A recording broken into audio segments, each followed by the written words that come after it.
Hi guys, welcome back to Contest Prep University. I'm Joe Klemczewski with Adam Atkinson.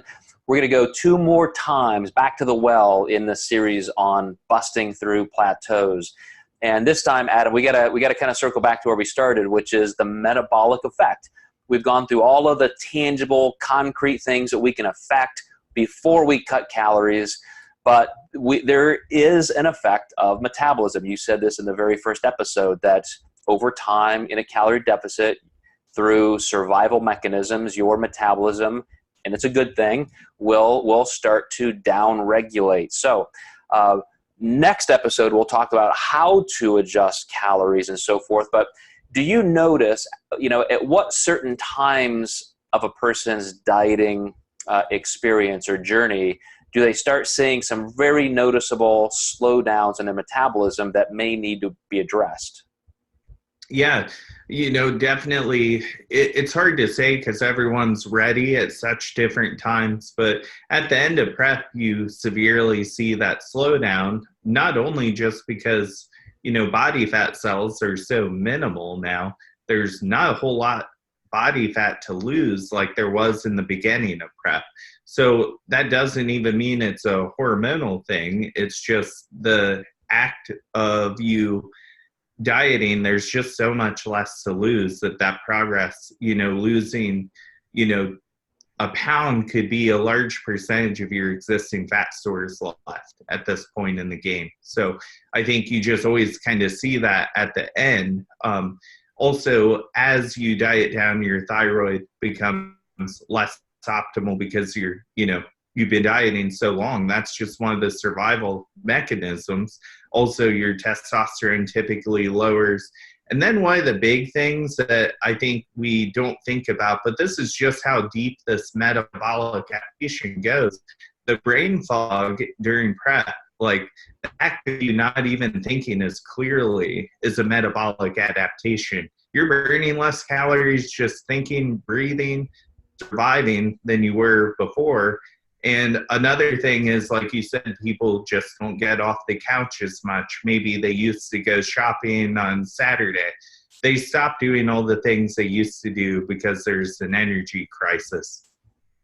Yeah, man, I think you just covered everything. You got all the points in there, that do converge into metabolic adaptation. And some of the things that we can do to combat that, as you're mentioning with NEAT, non-exercise activity, is to, and I've seen people do this, they set alarms on their phone and say, okay, I'm gonna go take a 5-minute walk, or I'm gonna make sure I get my 10,000 steps a day, even though I'm dieting, and they do everything they can to know they're combating that. But you still just have to respect the fact that this is happening. Like I said in a previous episode, it's very common now for a lot of people to be checking their endocrine system, seeing how far their testosterone is dropping.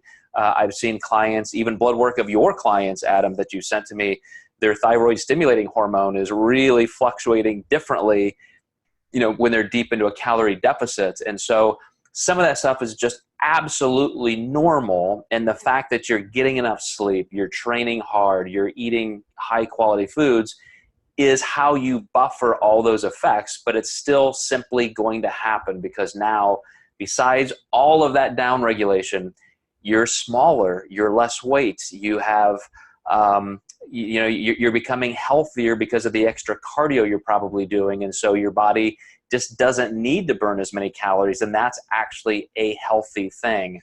So we're going to talk next time about the fact that we do have to adjust food once in a while.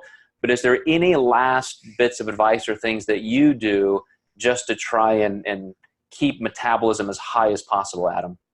Just letting people know to recognize the fact that your body's natural function is going to want to move less and do less just to survive. And that's perfectly normal. But recognize the fact that, that is a possibility.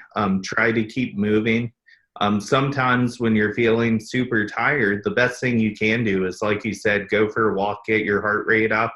It'll actually wake you up. Versus like maybe grabbing a cup of coffee, which doesn't really do much for you on a metabolic standpoint.